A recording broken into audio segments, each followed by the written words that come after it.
Hello everyone, how are you all?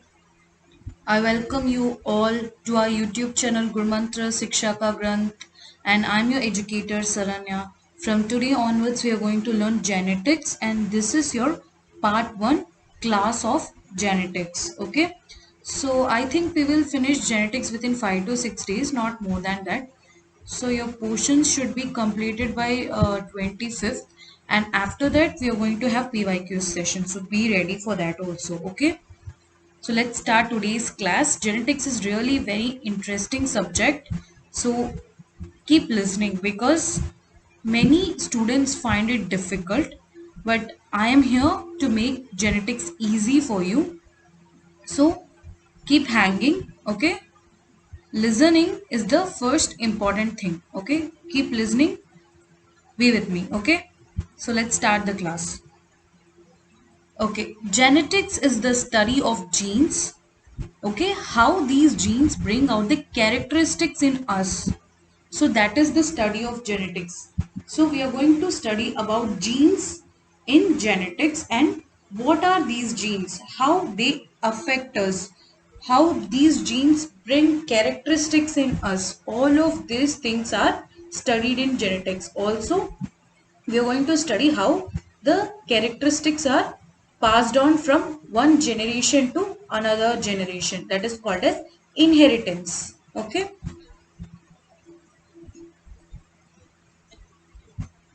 All right. So what do you know about genes? Genes are sequences of DNA. Okay. Genes are basically made up of DNA. And what is DNA? Deoxyribonucleic acids. Okay. Deoxyribonucleic acids, it can be A, it can be T, it can be C, it can be G. Okay, all of these are DNA. So when these DNA come together in a double-stranded structure, you know your DNA is a double helix, right? Your DNA is a double helix structure. Okay, so when they come in structure like this, DNA double helix. So this portion, a particular portion of DNA is called as gene. So many students do have a confusion about where does DNA come from. Like, is it a part of a gene or is it a part of a chromosome? So what is the structural characterization? So you should know the structural characterization of chromosome, genes as well as DNA. Okay. So this is the structure of your chromosome. So a section of this will be double-stranded DNA. Okay. This is chromosome. This is gene segment. A section within this will be your DNA, which can be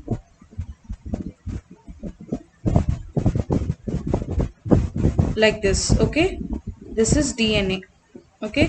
So in the chromosome genes are present and in the genes DNA is present. So you should know this structural classification. Okay, so genes are specific sequences of nucleotides that code for a particular protein. So when you talk about coding, genes are specific sequences. Okay, they can be any sequences. For example, GATTACGC. Okay, and it will definitely be in complementary nature only. Okay, so CTAATGCG.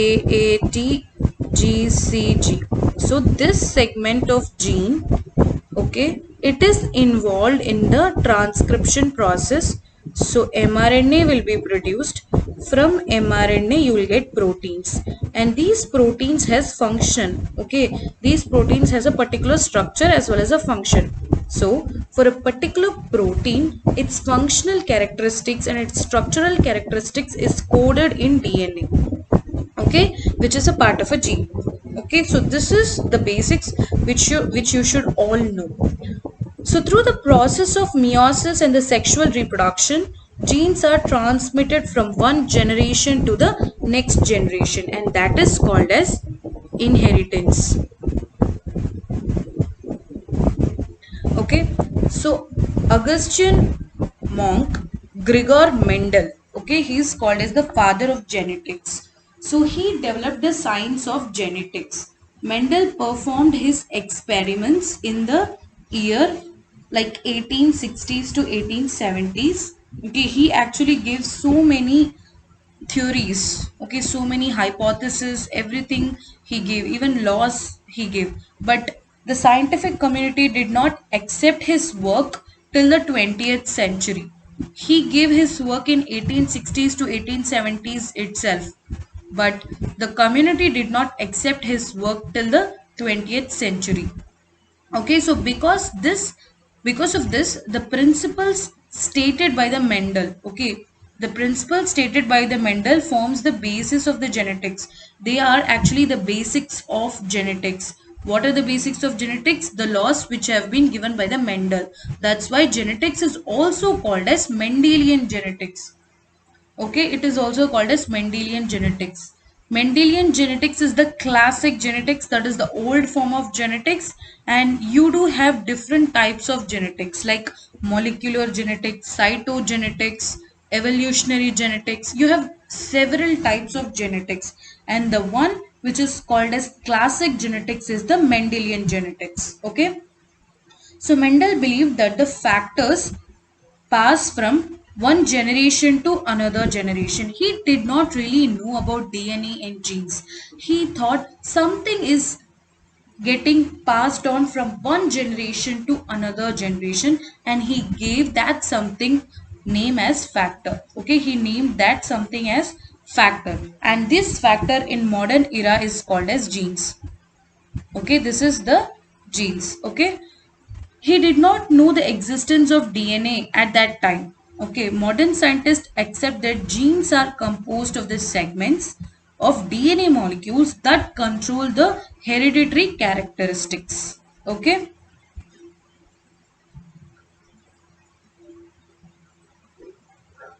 so most complex organisms have cells that are diploid in nature. Diploid means pairs. The chromosome exists in the form of pairs. That is called as diploid. Di means two, ploid means chromosomes. Two sets of chromosomes will be present in the organisms. For example, in humans, we have 46 chromosomes, or we can also call it as 23 pairs of chromosomes. Half of the chromosomes comes from the mother and half of the chromosomes comes from the father. That is, N comes from mother and N comes from the father, and the progeny will be 2N. Okay, 23 chromosomes comes from the mother, 23 chromosomes comes from the father, and together it makes 46 chromosomes in the child. Okay, the child will be diploid in nature. So that is what is called diploid, which means it is having two pairs of chromosomes. Okay, basically 23 pairs of chromosome. One pair of chromosomes comes from your mother and the other pair of chromosomes comes from your father. So the progeny will have 23 pairs of chromosomes. So in a diploid cell there are two genes for each characteristics. Okay, that is called as alleles. So when we talk about half the number of chromosomes coming from one parent and the other half coming from the other parent, it does not mean that there are only certain characteristics or genes coming from one parent and certain other features coming from the other parent. It's not like that. The 23 chromosomes from the father and from the mother will be coding for the same function, but there are alterations present. For example, if your father is having brown color eyes, so he will pass on the gene to the child that is brown color. And if the mother is having blue color eyes, she'll pass on the gene for blue color eyes to the child. Now, whichever is dominant among this, the brown one or the blue one, will be expressed in the child. Okay, so that is the concept. Basically, the gene is for eye color, which is coming from both of your parents. One form is blue color eyes and the other form is brown color eyes. Basically, the gene is same, the eye color, but it has different traits. which means it has different variations like blue or brown. Sometimes people do have cat eyes, right? Cat eyes are also present. So a single gene which is coding for eye color has so many variations, and these variations are called as alleles. Okay, if a child has brown color eyes, so the allele has come from the father. Okay, and if the child has blue color alleles, then it means the child has inherited the allele of the mother. So basically allele is nothing but it is the genes. Okay, allele is genes, but variants, okay, variants in genes. The gene will code for one particular character only, but it can have different variants like your eye color. Okay. So these are some of the terms which you should be thorough, because these forms the basics. Okay, these are the basics. I always start my classes with basics so that you can understand all the terms and we can go through it. Okay, so alleles are nothing but genes, but with variations.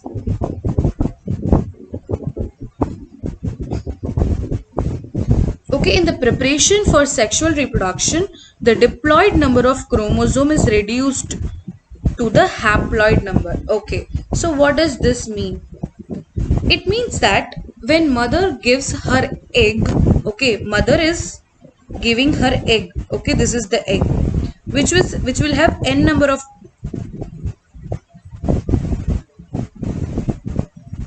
all right, which will have n number of chromosome. Okay, that is haploid in nature. Mother will have diploid chromosomes in her body, but your sex chromosomes, that is X and Y, will be haploid in nature. Okay, they will be haploid in nature. All the cell in mother's body will be diploid, but the egg cells will have haploid chromosomes. Okay, similarly your father, okay, he will be giving sperms. Okay, the sperms will also be haploid in nature. All the other cells in your father's body will be definitely diploid, except for sex cells, they are haploid in nature. So the egg and the sperm, which are, both of these are haploid in nature. When they fuse and zygote is formed after fertilization, this will be 2n. Okay, this will be 2n, that is diploid. All right. Okay, that is diploid cells are reduced to the cells that have single set of chromosomes. And what are these cells? These are gametes. The egg cell and the sperm cell are called as gametes. So these haploid cells are gametes and they are formed during meiosis. When gametes come together in the sexual reproduction, the diploid condition is re-established. That is, after the fertilization process, when zygote is formed, your cell will be diploid in nature now. Okay. So you can see here, this is mother and this is father. The mother has 2n. Okay, it has 2n chromosomes. So during meiosis, you know, haploid cells are formed. Okay, you will get 4 haploid cells, right? So these are the haploid cells. Similarly, in male, during the meiosis, 4 haploid cells will be formed. So here the example of 2 only is given. Basically there will be 4. Here the example of 2 is given. Okay, because they wanted to tell you what kind of a gene can come. Either it can be a capital A gene or a small a gene, which means capital A is dominant, small a is recessive. Okay, from the father also you can either get a dominant allele or a recessive allele. Anything can happen. So basically in this picture what is said is, from the diploid state during the sexual reproduction in the process of meiosis, only half the number of chromosomes is coming from the mother and half the number of chromosomes is coming from the father. And after the fertilization process, when zygote is formed, the zygote will be diploid because you are getting one end from father and the other end from mother. So the zygote will be 2n in nature. Okay, now this cell can become two types of cell. It has two fates. One, it can become either somatic cell. Okay, somatic cell means your body cells, or it can become germ cell, which means it can become your sex cells like egg or sperm, whatever it is. Alright, so alleles are different versions of the same gene. Okay, like eye color gene is the same gene, but it has different colors. Those variations are called as alleles. Okay, gene is the same. Gene is the same. Its location on the chromosome is also same, but it has a different variation, and that is called as alleles. So often alleles are referred to as mutants, but actually this usage is often incorrect, particularly when we discuss naturally occurring variants in a population. So many people will tell you that alleles are a result of mutation. Okay, they are the mutants, but that is not correct. Okay, when something is happening naturally, when a variant is present naturally in a population, then we don't usually say it as mutants. Okay, so what is a mutation? So an altered version of a gene when we have witnessed the alteration but not when it is pre-existing in the population. So the meaning of mutation is that there is something change happening in a gene but that is not already existing in the population. It is a new change which is happening to a gene. That is called as mutation. That is why you cannot call alleles as mutants, because those kind of variations are already present in the population, so you cannot call it as mutants. Okay, mutants are the variations in a gene which is happening, okay, a change which is happening which is not already existing in the population. So next you have genotype. Genotypes are nothing but your alleles. Okay, alleles in a diploid state. For example, A is a genotype. Capital A small a is another genotype. Small a is also a genotype. This is called as dominant. And since both the alleles are of same type, it is called as homozygous. Homo means same, zygous means the genotype. Okay, zygous means the genotype. So when both the alleles are same, it is called as homozygous. And since capital A is denoted for the dominant gene, then we call it as homozygous dominant. Okay, you can see this one. Here it is homozygous conditions because both the alleles are same, but small a is present. Small a is denoted for the recessive alleles. Okay, so this is called as homozygous recessive. Okay, and then you have capital A and small a. Okay, you have variations. So if there is different kind of genes and alleles present, you call it as hetero.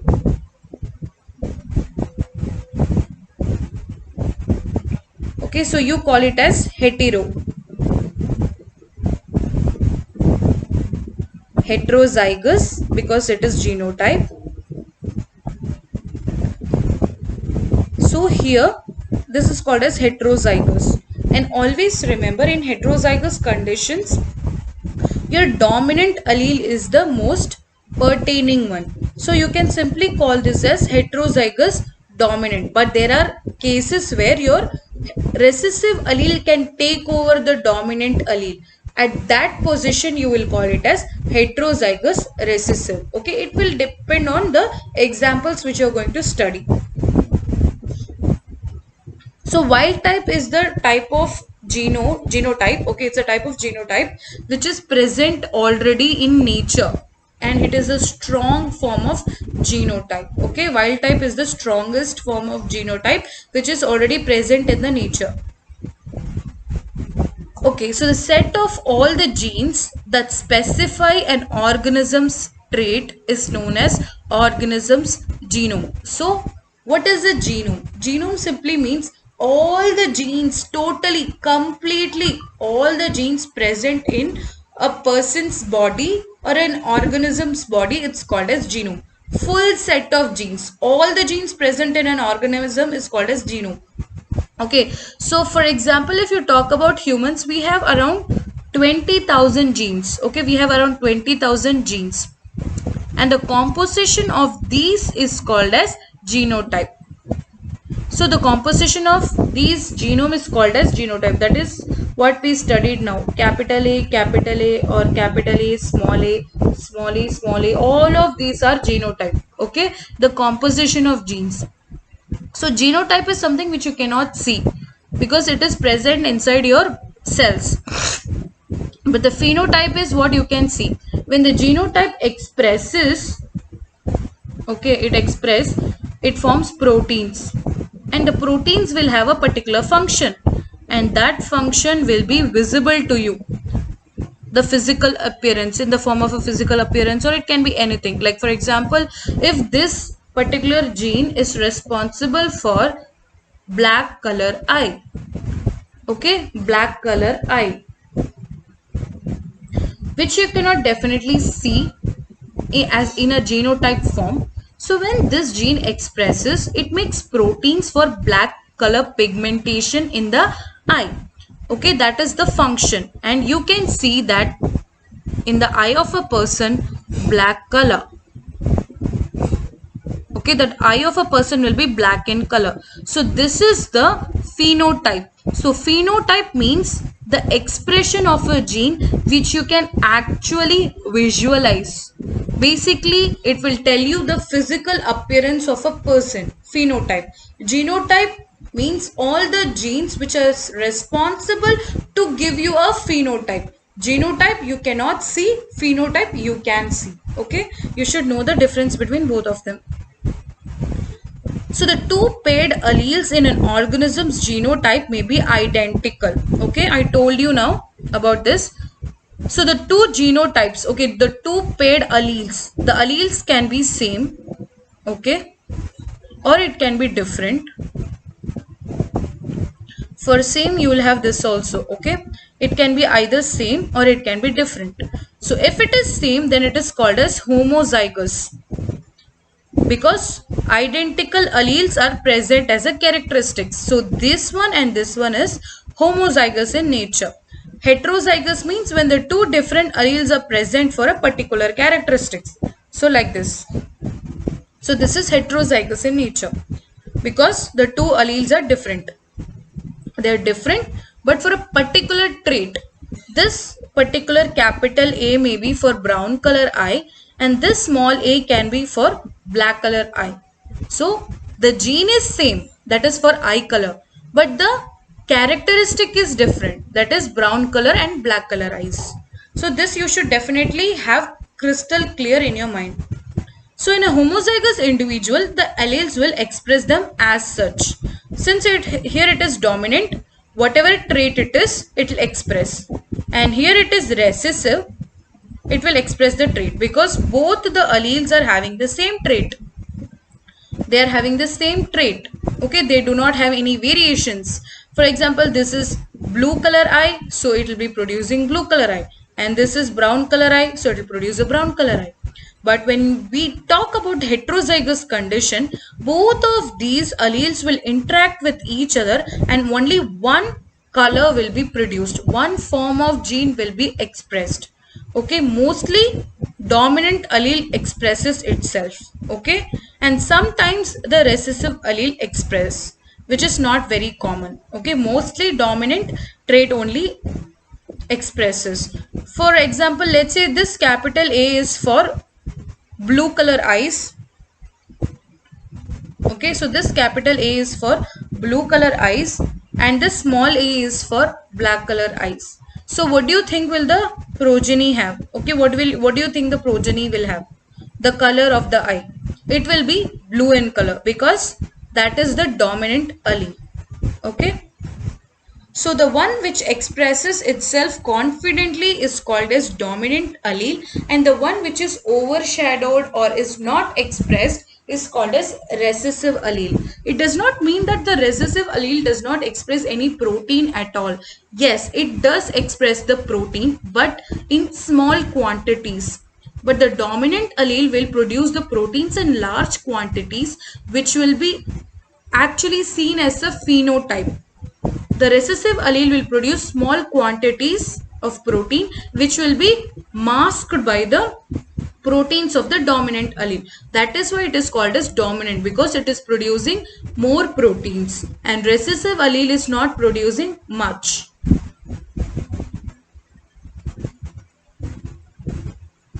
Okay, so Mendel was the first scientist to develop the method for predicting the outcome of inheritance patterns. Okay, so he studied pea plant. Okay, pea plant he studied especially for 7 characteristics. Okay, so what are those 7 characteristics?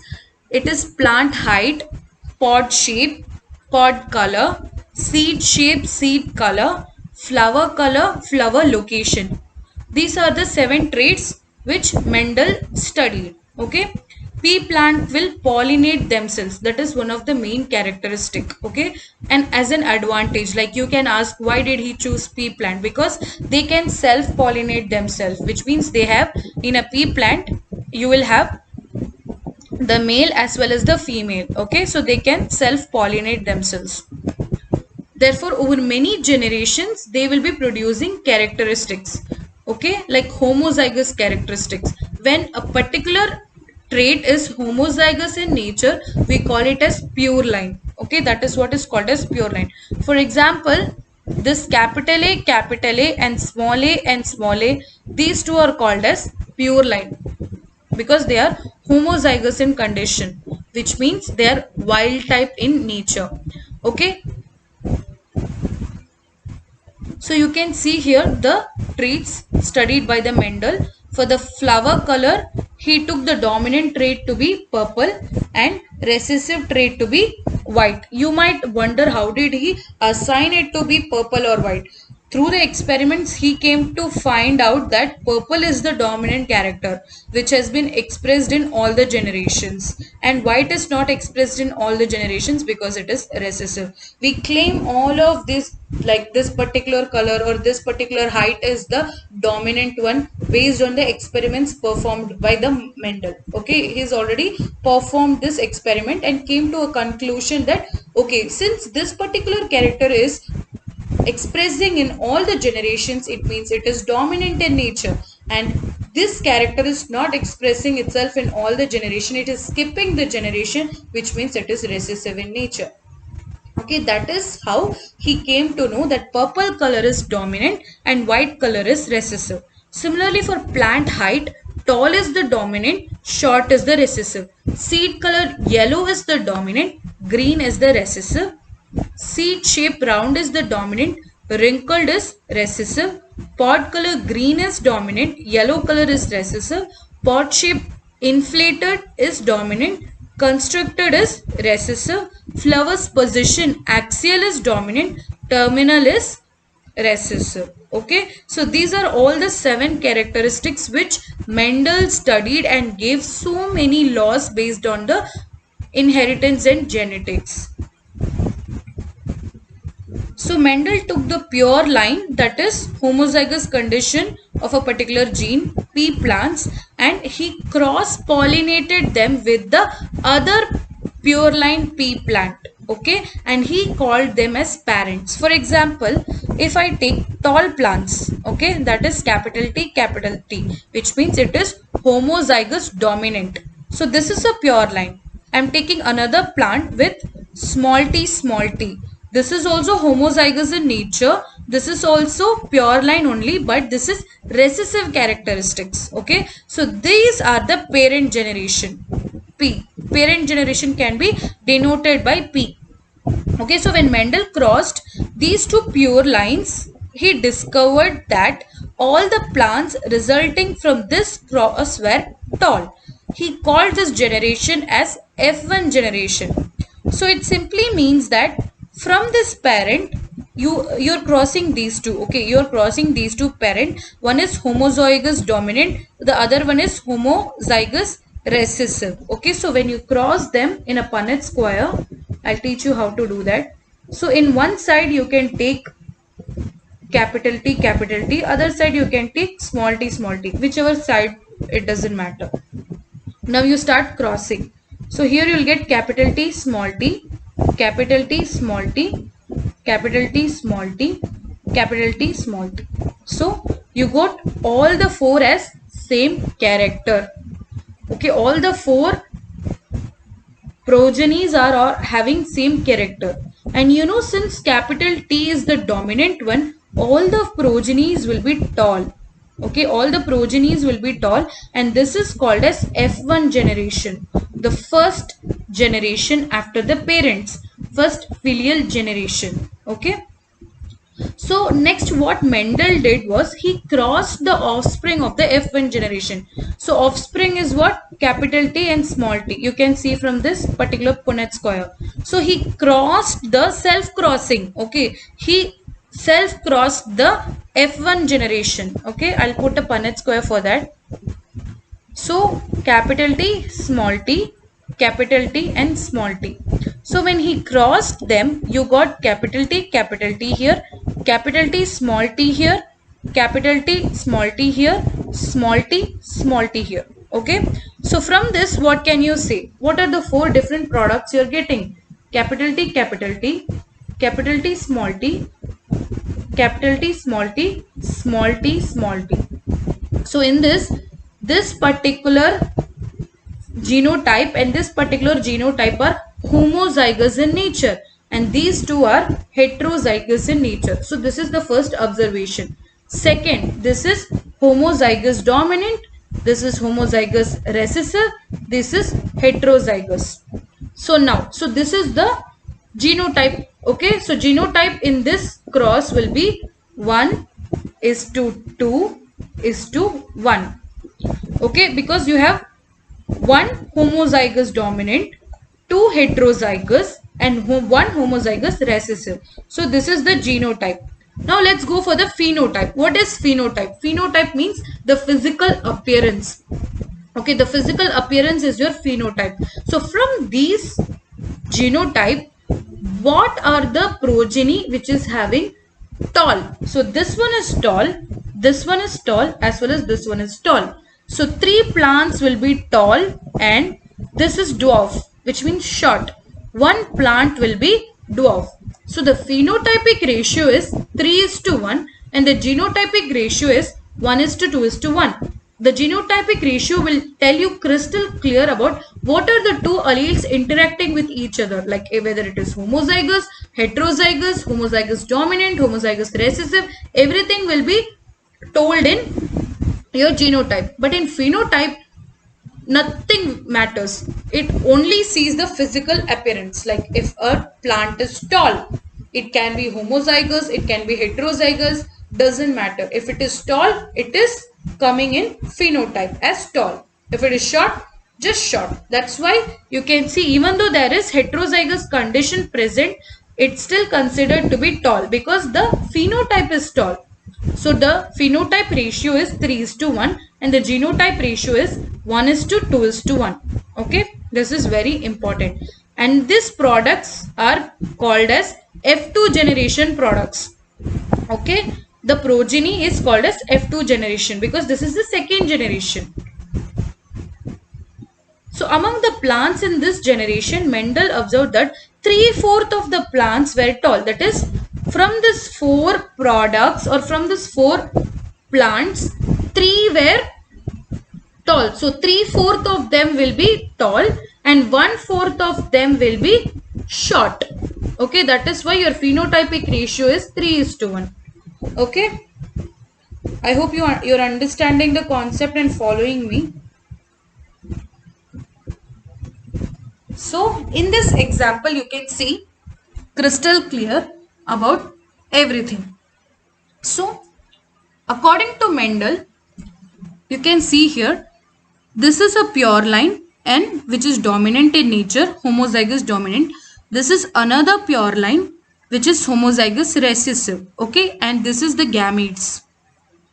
Okay, this is the gametes, that is capital A, and small a are the gametes. Now they are doing the cross in the Punnett square. You can see here for this particular genotype, capital A and capital A is written here, and for this small a and small a is written here.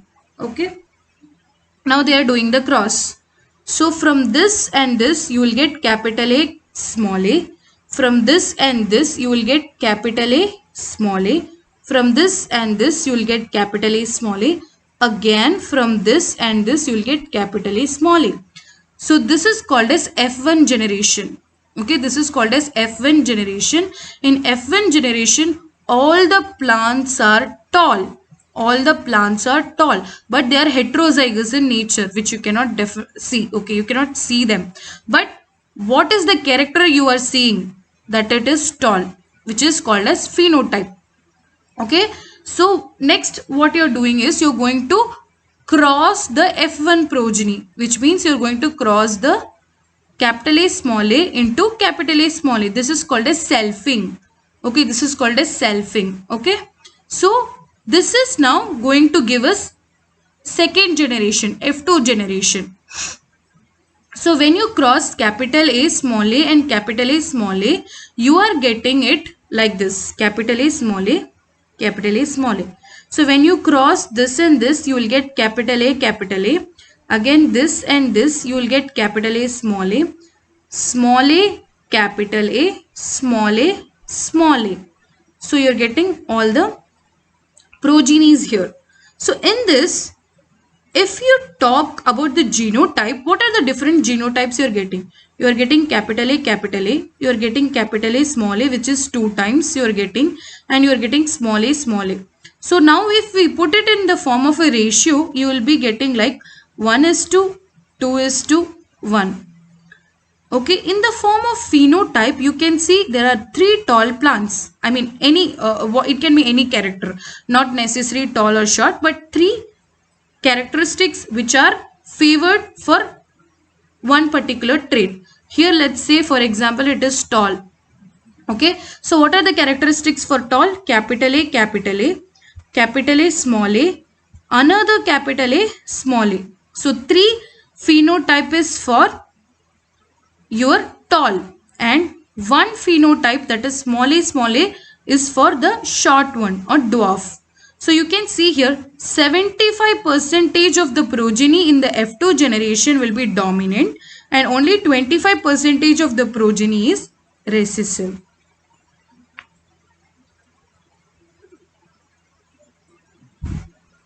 Okay, so let's go to understanding Mendel's law of genetics. Okay, so Mendel conducted similar experiments with the other pea plant traits also. Here we studied the example with tall plant and a dwarf plant, but he did experiments with other traits. So over many years, he formulated several principles, and that are today known as Mendel's law of genetics. So his laws include the following. First one, Mendel's law of dominance. So from the 2 alleles, whichever is the dominant allele will be expressing the characteristics. Second is Mendel's law of segregation. So during the gamete formation, both the allele will segregate from each other. It's not like this allele will come together or this allele will come together. During gamete formation, alleles will separate from each other. Okay, that is called as law of segregation, and that happens during meiosis. Next is Mendel's law of independent assortment. It is not like 2 genes are always linked with each other. Yes, there is linkage of genes existing, but in the Mendel's law of independent assortment, he says when we are talking about 2 characteristics, they assort independently. For example, if you talk about eye color and your hair texture, okay, eye color and hair texture, so both of these genes are not linked with each other. They do not travel with each other. For example, you have 2 characteristics for eye color. One is black, the other one is brown eye color. Now hair texture, you can have curly hair or you can have straight hair.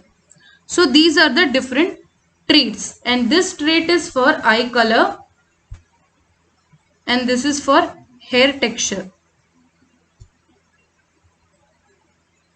So these two genes, when we are talking about in dihybrid cross, you will come to know that all of these genes will independently assort from each other, which means the person with blue color eye can have curly hair, or the person with blue color eye can have straight hair.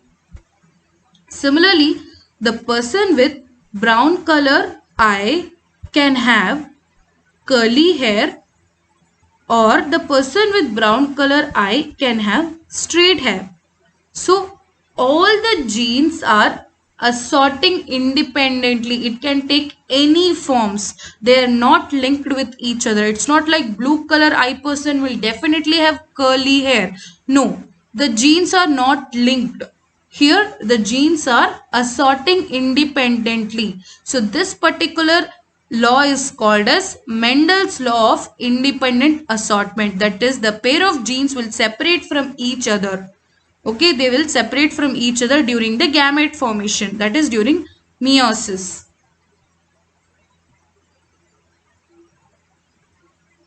Okay, so let's talk about Mendel's law of segregation. In Mendel's law of segregation, we will talk about monohybrid cross. Okay, monohybrid cross.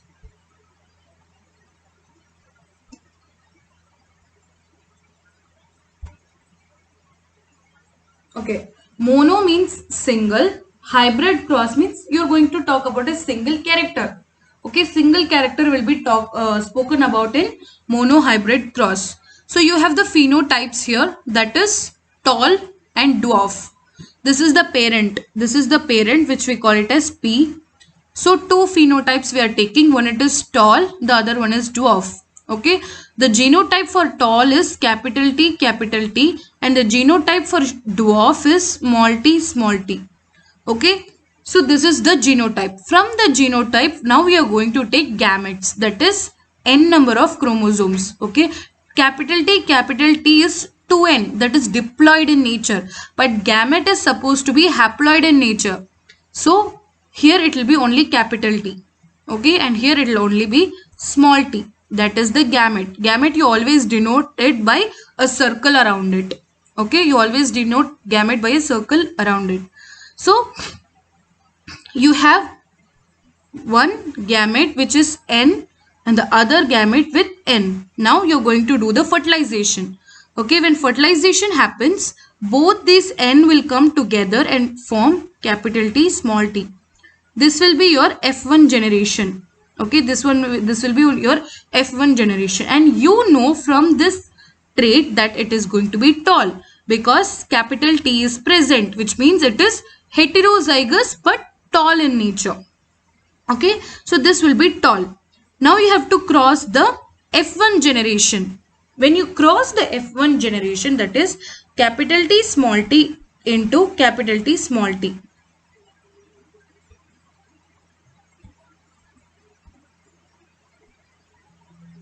Okay, what is happening? Capital T into small t. Okay, so this is the F1 progeny which you are doing selfing. When you do selfing, okay, first step is gamete formation. So from this you will get capital T, small t as gametes, and from this also you will get capital T and small t as gametes. Okay, now you are going to do fertilization, that is random in nature, that is this can cross with this or this can cross with this, which can result in the formation of capital T or capital T small t.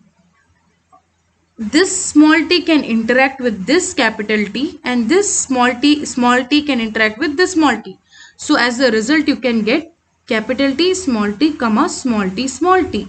So these are the progeny of F2 generation. Okay, these are the progeny of F2 generation. This is given in the form like this. Okay, you can see here. So you have 3 tall plants and 1 dwarf plant. So the phenotypic ratio is 3 is to 1, 3 tall, 1 dwarf. And the genotypic ratio is, you can see, 1 homozygous dominant here,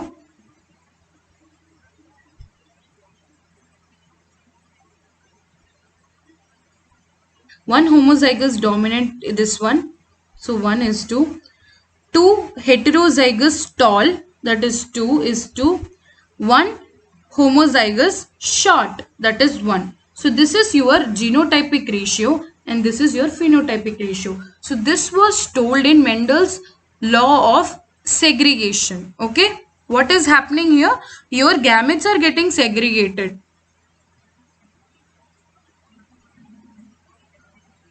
So this is the monohybrid cross. With another example, you are having yellow color, okay, yellow color seed here and green color seed here. Okay, they are homozygous parent. Okay, you can see capital Y and small y. They are parent generation. They are the pure lines. So this capital yellow, this yellow parent will give the gamete Y and the green parent will give the gamete small y. So capital Y, small y. Okay. Now this is the this is when they cross with each other, you will get, okay, they get cross with each other and you will get the F1 progeny like this, capital Y, small y. But this capital Y, small y will be yellow in color because this capital Y means yellow. Okay, so yellow color you will have.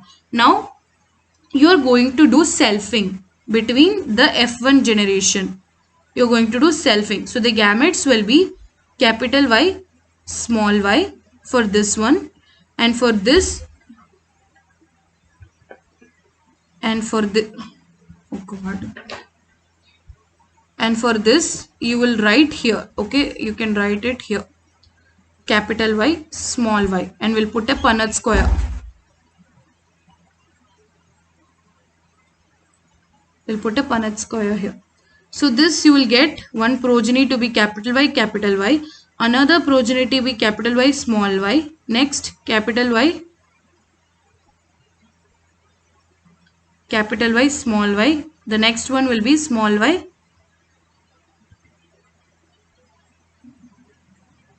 small y and small y.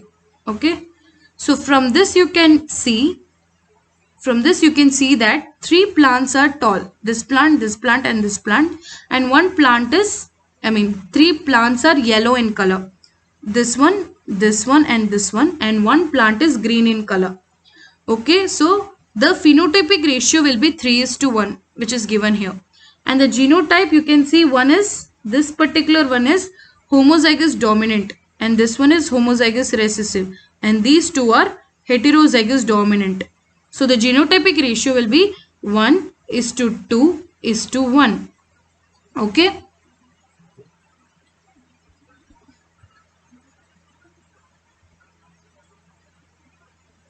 So next concept which we are going to learn about is test cross and back cross. Okay, so what is test cross? So the definition of test cross is that test cross is a cross between the dominant phenotype with the recessive phenotype.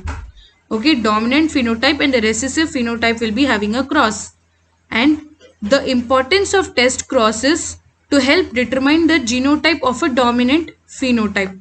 Okay, so the dominant phenotype can be either capital T or capital T small t. Both are dominant only, but you do not know which one it is. So you are going to cross both with the recessive type, that is small t. This also you are going to cross it with small t and small t. So based on the outcomes, you can come to know whether this particular parent is capital T or capital T small t. Okay, so here the unknown is the dominant, whether it is homozygous dominant or heterozygous dominant. You do not know whether this particular trait, if it is capital T or capital T small t. So how can you find whether the parent is homozygous dominant or heterozygous dominant? You simply cross it with the recessive phenotype, that is small t. So what you will get for this? You will get capital T small t, capital T small t. Okay, like if you do like this, and for this if you do, you'll get the same thing, capital T small t, capital T small t.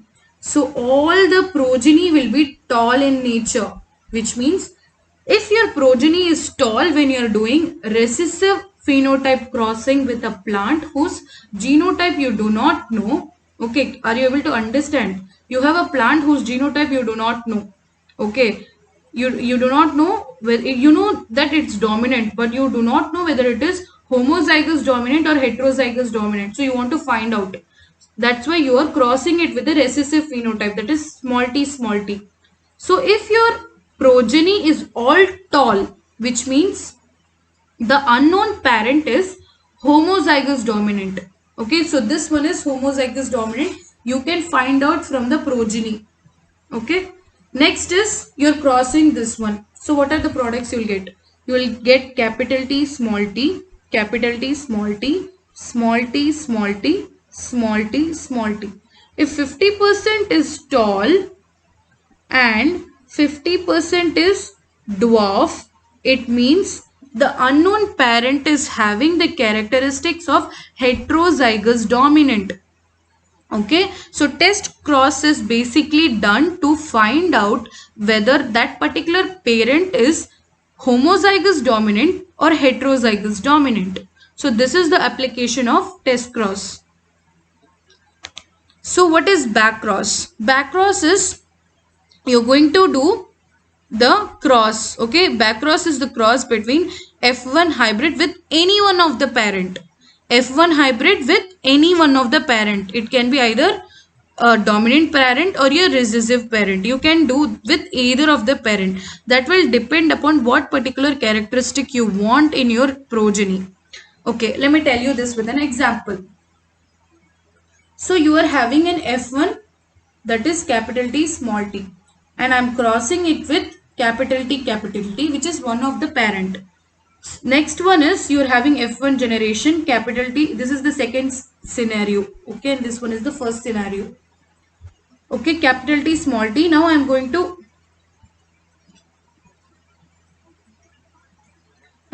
cross it with the other parent, that is small t parent. Okay, and what will I get now? In this I will get capital T, capital T, capital T, capital T, small t, capital T, small t, capital T. So this is what I'll get, and all the progeny will be tall. Okay. If I want my plants all to be tall, if I want my plants to be tall in nature, that particular characteristic is what I want all of my plants to have, then you will cross the F1 progeny with the homozygous dominant parent. Okay, so to get a particular characteristic of a plant to be expressed in all generation, you can do back cross. That is the application. For example, this you can take it like purple color flower and white color flower. Okay, if capital T here as an example I'm telling you is responsible for purple color. Okay, and you want all of your plants to be purple in color, then you should do your F1 hybrid, that is this crossing with the plant which is purple in nature. Then you will get all of your plants which will be purple. If you do not want that, but if you want white color plants, you have to cross your F1 hybrid with the recessive parent. So let's see what you get here. You get capital T small t, capital T small t, small t small t, small t small t. I know I cannot get 100% of the white color plants, but I get at least 50% of the white color plants. So in order to get a particular characteristic type of plant, you can do back cross. If I want tall plants, I will do it with capital T, capital T. If I want short plants, I'll do with small t, small t. Or if I want purple color flowers, I'll do with this. And if I want white color flowers, I'll go for this. So this is the importance of test cross and back cross. Okay. So this is your test cross. You can see here, this is homozygous tall and this is homozygous dwarf. Okay. And I'm doing your cross here. This is the F1 progeny. This is the F1 progeny. Now, I do not know, okay, I do not know whether my one of the parent is homozygous tall or heterozygous tall. Okay, I do not know that. So I will do test cross to find out if the parent is homozygous tall or heterozygous tall. So what I'll do, I'll take the F1 progeny, that is this one, and I will cross it with homozygous recessive. Always in test cross you will cross the F1 hybrid with homozygous recessive only. This rule has to be remembered. Okay. So as a result I am getting 50% tall and 50% dwarf, which means my F1, this particular one is heterozygous tall. Okay, this one is heterozygous tall. Okay, I just want to find out if this plant which is tall in nature is homozygous tall or heterozygous tall, which I do not know because you're just seeing the plant. By seeing the plant you do not know what genotype it has, you just know what is the phenotype. So from the phenotype, if you want to know what is the genotype, you are going to do test cross. So what will you do? You are going to cross the plant with homozygous recessive. And if you are getting 50% ratio, 50:50, okay, that is 1:1 ratio or 50% ratio you are getting for tall and dwarf, it means your plant is heterozygous in nature. If I get all the plants over here to be tall, it simply means that this particular tall is responsible by the capital D and capital D, that is homozygous dominant. So this is the test cross. Okay, this is the same example for purple color flower and white color flower. Okay, another example but with the same concept of test cross. Okay, so you can see here you are just taking the plant which is purple in color. You do not know if this is homozygous dominant or heterozygous dominant. So you just have the purple color. It can be this or it can be this. For that purpose, you are taking that plant and crossing it with the homozygous recessive, which is white color plant. And if you are getting in the progeny, all the plants are purple, which means this particular plant is homozygous dominant. And if you get 50% of plant to be purple and the 50% of plant to be white in color, which means this plant is heterozygous. Okay, so you just can find out an unknown plant, you do not know what its genotype, so simply do the crossing and find out the genotype of the plant with homozygous recessive character. So this is another example for test cross. Okay, yes, we already studied back cross. So the purpose of back cross is that to bring your favorite character to purpose. Like if you want purple colors flower only, then cross it with that particular character. If you want white color flowers, then cross it with that particular. So in back cross, you're going to cross the F1 generation plant with any of the parent. Whichever parent trait you want, that plant you cross it with. So the yield, the product you will get will be of your particular interest. So this particular type of back cross will be done in the horticulture production where you want a particular color of flower which is in demand. Okay, for that particular purpose they will do back cross. Okay, so next is Mendel's law of independent assortment. We already saw what is independent assortment. All the traits, all the characteristics will be intermixing with each other. Okay, in this we are going to talk about dihybrid cross, which means we are going to talk about two characteristics. Okay, so one characteristic over here, capital Y is yellow color, small y is green color. Then you have capital R, which is round, and small r, which is wrinkled. Okay, this is wrong. Okay, it should be capital Y, capital Y, capital R, capital R. Okay, and this is correct. So in the F1 progeny you will get capital Y, capital R, small r. Now you take the gametes. So if you split this genotype to gametes, you will get capital Y, capital R, capital Y, small r. Then you will get small y, capital R. You will get small y, small r. So four different genotypes you are getting from the F1 generation. Now you are going to do selfing. You can see here whatever I've written over here is only present. You're going to do selfing of the F1 generation, and these are the products which you're getting. Okay, these are the products of the two different characteristics. You can see from the parents only two characteristics is present.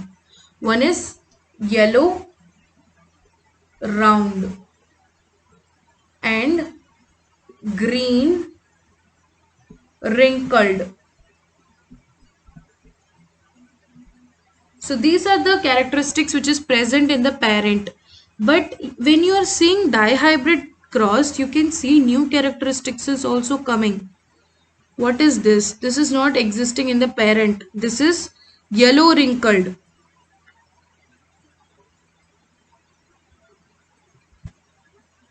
This is yellow wrinkled, which is a characteristic not found in the parent. Okay, and this characteristic here,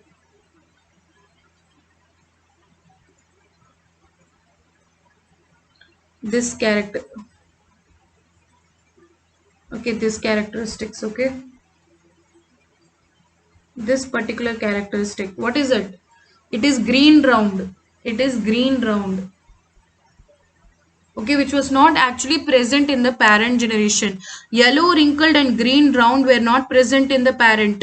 The parent was only yellow round and green wrinkled. But when you are doing the dihybrid cross, which is a representation of Mendel's law of independent assortment, it tells you all the genes are independently assorted. It's not that yellow should always come with round and a green should always come with wrinkled. That is not the case. You can see here yellow is also coming with wrinkled seeds and green is also coming with the round seeds, which are called as the recombinants. Recombinants are those which are not present in your parent generation. New traits are also coming into play. So now you can see yellow round, which is the parental trait, you are getting in the ratio of 9 because that is a dominant trait. Green wrinkled is also coming, but it is a recessive trait, so its number is very less. 1. Next, the recombinant traits, that is green round and yellow wrinkled, are in the ratio of 3:3. So this is the dominant character, this is the recessive character, and this one is the mix. Okay, new recombinant characters. So all the genes are independently assorted. So that is explained by dihybrid cross. Okay. So you can see here during the meiosis, your segregation and independent assortment will take place. Okay, in segregation, you can see same type of alleles are only getting segregated. Okay, either small y, either small r, small y, okay, or capital R, capital Y. But in independent assortment, you can get capital R, small y also, capital R, capital Y also. So you can see in the independent assortment, the genes does not link with each other. All kind of combinations is possible, which is not even existing in the parental generation. New type of combinations will also come in the dihybrid cross. That is due to independent assortment, which is happening in meiosis. Okay. So segregation of genes is happening in your monohybrid cross. And in the dihybrid cross, you can see independent assortment is happening.